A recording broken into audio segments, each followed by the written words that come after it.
Hi everyone, I'm Tally, this is Farrell and we are Bored of It, and welcome to the latest instalment of our Best Board Games for Two Players, not specifically designed for two players series, and this is episode 9. Yes, so if you're a returning viewer, thank you for returning. If you're new to this series, the principle is very easy to find a list of games designed specifically for two players that are great. Much harder to know if a game that plays 2 to 6 players, 2 to 8 players is going to be any good at 2 players. Sometimes you really just need that full player count to make it shine. But what we're going to do in this series is we take you through the games that we've really been loving to play at 2 over the last quarter of a year, half a year, and we will take you through how they change at different player counts and why we enjoy them, why we recommend them at 2. And obviously the benefit of these games is that you can also play with more when you get that friend group together. So we generally order this from lightest to heaviest, and the games are timestamped if you want to jump around. And most importantly for us, if you find it helpful, please consider subscribing because it really helps us grow the channel. And you can also check us out on Instagram and Threads if you want smaller, bite-sized, Bored of It type things. So let's go to the first game.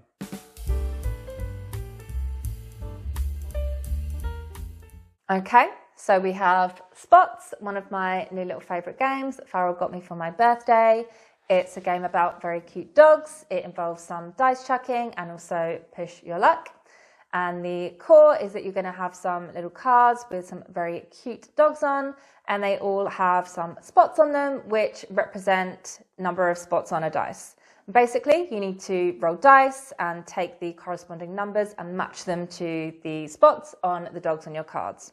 However, the push your luck element is that you also have a little yard, and if you roll dice and you can't place them on your dogs, they go in your yard, and when the spots on the dice in the yard go over 7, then you're going to go bust and you're going to lose all of the progress that you've already made on your dogs.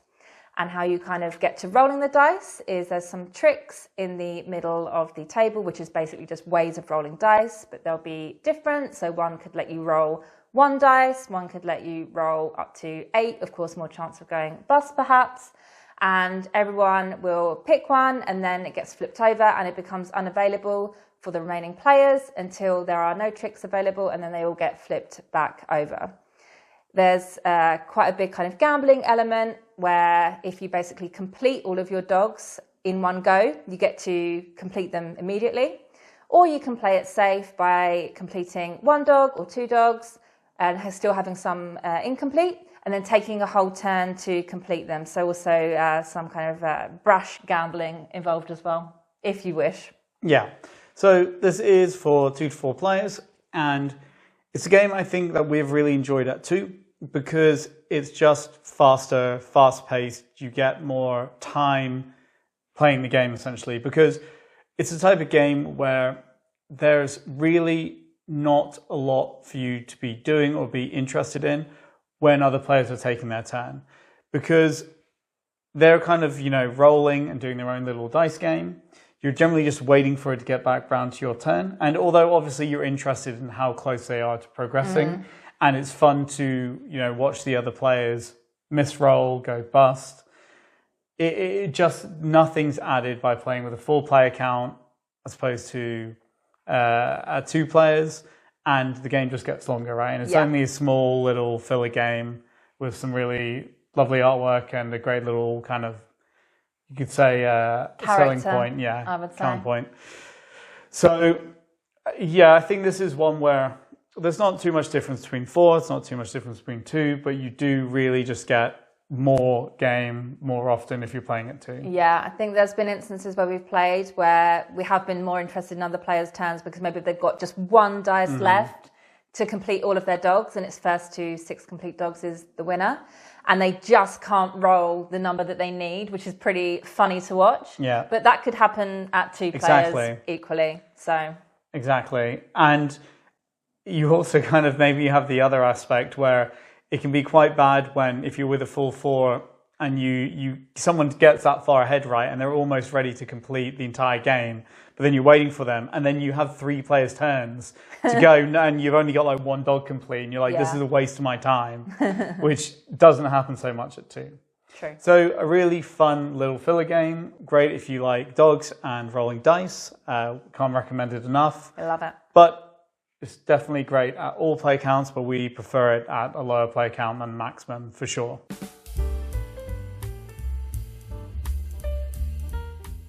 So we have Mlem, Space Agency, and just note this was provided to us as a review copy by Asmodee Nordics. But this is a game for 2 to 5 players about cats having a space agency. So in the future, there's no humans, cats, and they're going into space. And this is by Ryan Knizia, and it's essentially a push your luck gambling kind of dice chucking game where you're trying to, when you're the captain of a ship, launch a rocket along a track, and you're rolling dice, and kind of you roll dice and the space you're on tells you what dice you can use. And there's a few little twists, like if you can use a 2 kind of face on the die, you have to use every 2 face that you roll. You can't just use one of them and move 2 or whatever. You have to use all of them. So this kind of manipulates your decisions. And then there's a die face that lets you kind of use it without it being spent, but usually you have to remove the dice from the pool once spent for movement. And so you're kind of playing off different spots, playing off this die face that lets you re-roll, and trying to get as far as possible. And then there are spaces you can get off the shuttle as you go into space where you'll get instant points, and there's space is where it's kind of area control. So if you have the most there, you get the most points, and then so on kind of down the line. But what's quite interesting is that each launch, every player around the table will put one of their astronauts in, and each astronaut has a very small special power. So everyone has the same 8 astronauts, but each astronaut different power. And you build up this rocket, and then you launch, and people kind of decide to get off every time you stop at a planet or a moon or whatever. And you keep going until either everyone's off the rocket or you bust because you've lost too many dice and you didn't roll what you needed to move. And that's kind of it in the short version. So why is it good at 2? Why is it good at 5? So mechanically, the game isn't really changing when the player count changes. If it's your turn to be the captain of the ship, it doesn't really matter how many other players are on the ship. You are still going to do what you want to do. Yeah. You're still going to be deciding if you want to keep rolling the dice and pushing your luck and when to spend them. So in fact, actually, when there's 2 players, you get to be the captain of the ship more often because you just take it in turns, which is arguably the most fun part. Also, the map and the number of spaces doesn't actually change. So when you play with 2 players, it is a little bit more free. It's less tight in the kind of race to get to certain spaces. So that can also kind of give you a little bit more breathing room to think about strategy, in air quotes, because it's not the most strategic game in the world. But we just think it isn't too different mechanically. Of course, with more players, it being kind of a semi-cooperative game where you initially all want the launch to succeed, but then as soon as you get off the ship, you don't care what happens to other players. Of course, that's going to be more fun with a little bit more kind of smack talk and table talk with more people. But yeah, mechanically, not so different. Yeah, I think with there being more people or less people, I think a lot of these types of games, they are just better with more people. Both mechanically and in terms of table talk and fun. But I think with this one, as you say, with 2 players, you get to the core of what's good more because when you're not the captain, your only decision is when to get off, and you can only get off when the captain's on the space where somebody could get off. So you kind of, besides what astronaut you send, you have no real control, although you do have decisions. So that's kind of definitely a benefit. You could say that you get to the crunch more quicker and more often.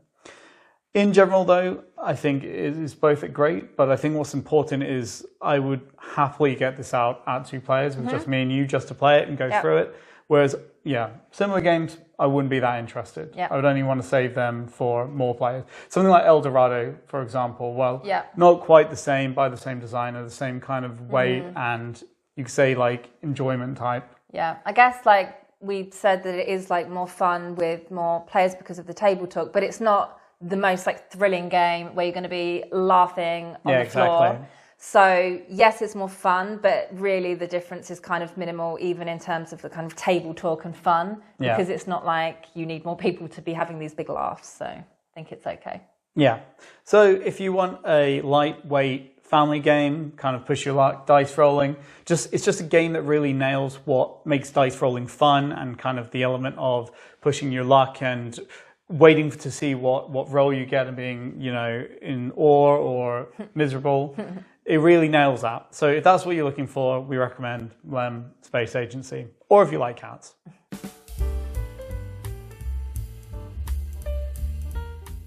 Here we have 3 Ring Circus, and this is a little Euro about putting on a circus around America.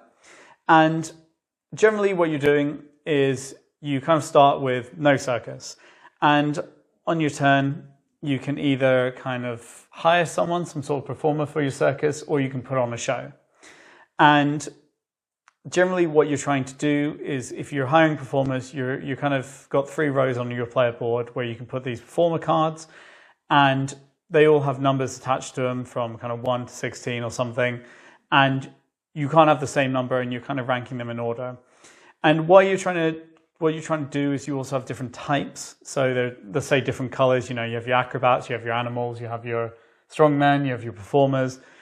And there's a lot of conditions, scoring conditions in the game that say, oh, it's great if you have, you know, this person with this person to the left and that person to the right. So you're kind of manipulating your rows based on all kinds of scoring conditions and getting this person in this place and that person next to them and that person downstream of them in kind of number order. And when you put on a show, you kind of present this, you could say, this show that you put on to the town people. The towns and the cities. And there's different things you get. Some of them will just give you some money cards, which will give you some low-level performers, or money cards that you can use to buy performers. Some will give you kind of better performers, and this is where the real points come in. And the biggest ones of all will just give you cold, hard points. So this is for 1 to 4 players. And it's actually quite interactive for a Euro because it's a race. Because every time you put on a show, you block a space on the board. And there's kind of like a non-player, like Barnum Bailey character going around. And they skip spaces where you put a little tent up. So the more shows the players perform, the quicker it moves around, the quicker the end of the game comes. So there's a really kind of wonderful balance between putting on shows to get what you need to score the points versus kind of ending the game quicker, right? Yeah. And there's a lot of races to put on shows in specific places, because sometimes putting on a show in a small town will get you a lot of money if there's no shows around it. But once there's a show there, the value of the towns around it go down, right? So you have a race for that. You have a race for the spots in the medium cities because there's a limited number, and the higher value ones give you more stuff. So if people get there before you, and then in the big cities, there's kind of, the earlier you get there, the more points you get. Mm-hmm. So all this is to say, it's good at 2 players because the map actually scales according to player count. So when you play at 2, you block off certain regions, let's say, so there's less spaces, contributing to that feeling of tightness and the race. I think it's quite nice as well because you can block off different regions well. So it adds even some variability when you play at 2 to the different regions that are available. It's not like some games where, you know, if you play at 2 players, oh, you always got to block off this space and every game's the same. You actually have, as you say, different areas, and then there's also different variants of how Barnum can move around. So you get a lot of replayability even at 2. Exactly. So yeah, just the fact that the spaces are scaling down makes it feel, you know, just as tight. Yeah. And we really feel like the tension, because like you said, it is a race. You're really keeping an eye on how many circuses your opponent is putting up, because like you said, that comes the end of the game quicker. So that feeling of tenseness doesn't go away just because you have 2 players, basically. Yeah. So the kind of essence of the game is effectively unchanged: the tenseness, the race, and the tightness for the spaces. Yeah, it's just really, really tense. And this was actually one that I was surprised to find that it works so well at 2 players. Because when you consider it kind of abstractly from how it plays and the rules, you would think that this game would just grow much better with more players. But it's just quite wonderful how it keeps that tension. Yeah, I guess maybe just to note that when you do play it too, that's what I was just going to say. Another player, a non-player, another colour pieces does block off some of the spaces as well as some of the map being blocked off. Yeah, but importantly, you don't have to control them. They're just kind of there to mess with the area control. Yeah. So actually, you put them down, never think about them again. Exactly. So that's also a bonus, that you don't have to then run some sort of AI player. Yeah. 2 players. Exactly. So definitely a game that is great to play with 4 or 3, but it's still so tense and so wonderful at 2 Yep. that I am genuinely surprised how much I like it at 2. And very charming. Yes, great components.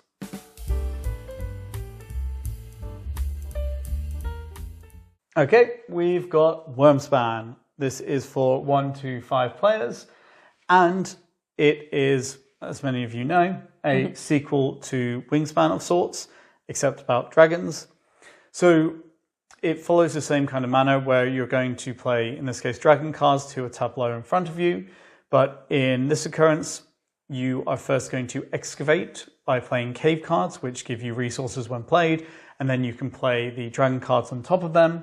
And then the dragon cards will either have kind of endgame scoring, when played abilities, or they might be end of round abilities, or when you explore your caverns, you can activate them. So there's also an explore action now where you pick one of your 3 rows of cards and you can have your little explorer travel along, and each kind of explorer space there is, they will get whatever is on that space. So usually some sort of resources or an action that you can take.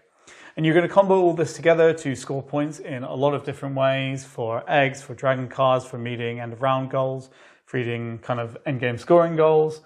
And you also have a little track that you can move around now, which gives you some resources kind of every step of the way, and at certain points some big bonuses.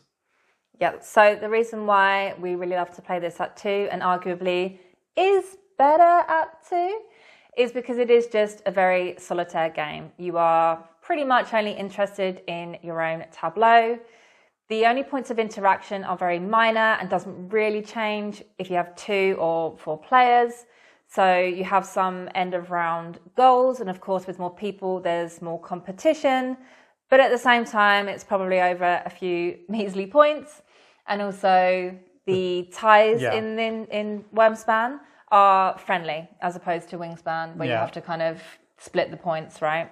I guess the only other point of interaction is the Dragon Guild track, because there are some spaces in the middle when you pass certain points and you can put your token there, which is limited, but it is a very small also point. The tiles are double-sided, so the spaces expand with, I think, 3 or 4 players as opposed to 2. Yep, exactly. So you don't even feel the difference necessarily. No, exactly. So yeah, you're basically just working on a tableau. So all adding more players adds really is more time onto the game. Yeah, essentially. So, I mean, this is, it's a nice game to play with people because it's more of a, it's got that Wingspan vibe to it, right? And we've played with 4 players an amount of times and it's been completely fine. But, it adds to the length. We're not getting anything extra out of it besides the company of the people we're playing around. Yeah. Because we're sharing a game they don't have, right? So it's kind of like better for them than it is for us because we can play this ourselves. But yeah, I think I would prefer to play this 2 players, to be honest, because if it's even less interactive than Wingspan, if anything, because you don't have the between round powers that you're looking out for. You kind of the scoring, like you said, it's friendly now, and there's just, I think, less effects that give other players things generally. So it's much more heads down. Yeah. So terrific game though. I mean, we've very, very much enjoyed playing it. Can't recommend it enough. You can check out our review of that. But yeah, get it for 2 players.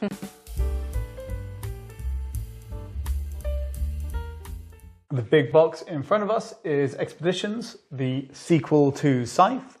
And in Expeditions, you're kind of exploring these big tile-based map, moving around with your giant mech, and kind of what you're doing is you're going to be building up a kind of engine of cards, which you play, and you can put workers on to activate powers on those cards, and these will let you, take actions and get abilities, and you're kind of going to grow up your repertoire, you could say, but then at a certain point you want to start kind of fixing them to your player board, in which they kind of go out of your control, but they kind of get you closer to the end of the game, get you some points and things like that. So what you kind of generally do is you're going to be moving around this board, discovering tiles. You're going to be gathering the resources or taking the actions on those tiles, which in many cases will be cards or workers. And then you're going to play these cards and use the workers to activate and get it all together to kind of, similar to Scythe, do certain achievements, like having 4 of this card fused to your board, 4 of that card, getting this many of this token, getting this many workers, and then put yourself in for achievements, which you're going to get money for at the end, and money is points. Yeah, so the reason why actually this is many people's preferred way to play Expeditions at 2 players. Yeah, 2 or 3 players, I think. Lower player counts for sure. Is because, again, there is just very minimal points of interaction. So adding more players is not adding anything except time. So the map remains unchanged, whether you play 2 or 4, in terms of like the amount of tiles that can be explored. I guess one small point of interaction is there's a face-up marketplace of cards, maybe more competition to get the ones that you want, more people to go around before it gets back to your turn. But at the same time, that can, again, just happen with 2 players, that someone takes the card that you really need and really want. The map is getting more crowded with other players' mechs when you have more people. You can't go on the same spaces where other people are, so they can block you off, and maybe even for 2 turns, depending on the way they're triggering their actions. Exactly. So I think just because, you know, the game is about exploring, you want to be able to move around the map and do what you want, and it's more about optimizing how you do that with your card engine. Actually, it gives more freedom to do that when there's only 2 players. So you can focus on like the that engine building, exactly, rather than coming up against this frustration of people being in your way. Exactly. I mean, some games, obviously, making it tighter in that way is making it more fun. But here it's just more of a frustration because you really do want to be focusing on your card engine and how they combo together, basically. Yeah, and I think this is a game that has very commonly, you know, when reviewers talk about it, they've basically said, you know, I don't want to play it at 4 or 5 players. I want to play it at 2 or 3 because otherwise it's too much hassle. You know, there's too much downtime. Too long. It's too frustrating, can't getting to where I want to go. And these are kind of negative factors because it's interesting because if you've played Scythe and you know this is a sequel to Scythe, Scythe is the game that many people would argue is better with more. Like, it's our favorite game, but we don't want to play it at 2 players because it just loses something. Whereas this is actually the reverse of that. So I think it's important to know because you could go into this thinking, oh, it's the sequel to Scythe, I want to get a big group together. But that's probably not what you want to do because you're just not, it's only negatives with more players. And also the game end is triggered once someone has got 4 achievements. So it's a race to get there. That race is still going to be the same regardless of player count. You know, you're always going to be watching what your opponents are doing, how many achievements they're getting out. So that feeling is still present with 2 players. Yeah. So that was Expeditions, a game that is most certainly better at 2 or 3 players.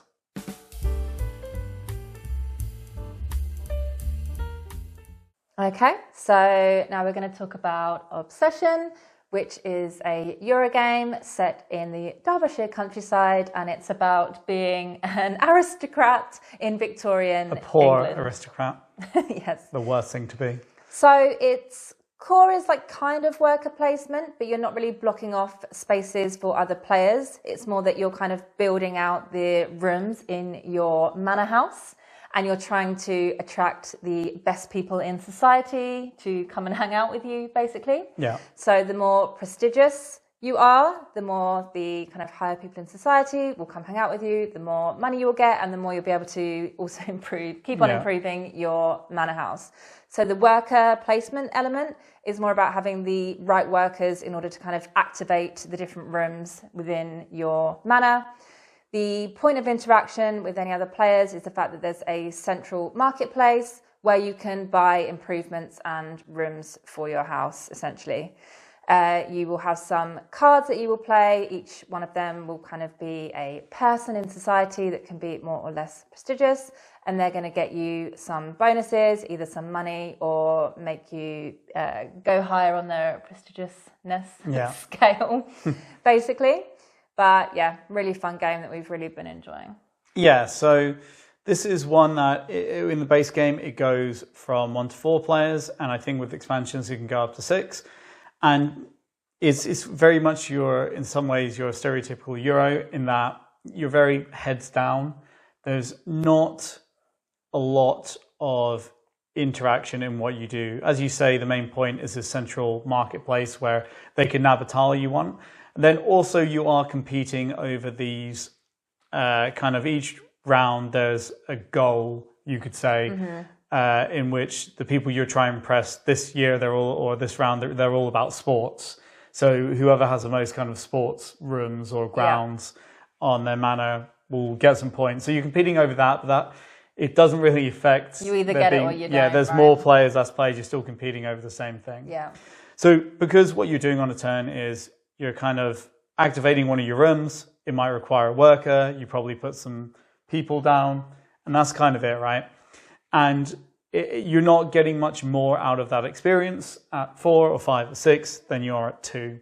And obviously the length of play goes vastly up the more players you have, because it's that type of game. And, you know, it's not to say that it's not fun with more, but this is very much a very stereotypical Euro that, I mean, we would always happily play it too. You know, if we never played again with more people, it would not bother us, because to us, it doesn't change the experience. Yeah, and actually with 2, I think it plays in quite a nice length of time, typically. It's not too long. How long would you say? Maybe like an hour and a half? Yeah, and there's also a short version and a long version, so it depends which one you play. But yeah, like 90 minutes easily. Yeah. It's not under for 2 players. So it fits into that nice space where if you have less time, you can still get out a bit of a crunchy Euro when you play it with 2. Yeah. So Obsession, it's a great Euro. It's got a fun theme. It's very interesting. It does some things differently. But it's also great at 2 players if you're looking for a game, big Euro like that.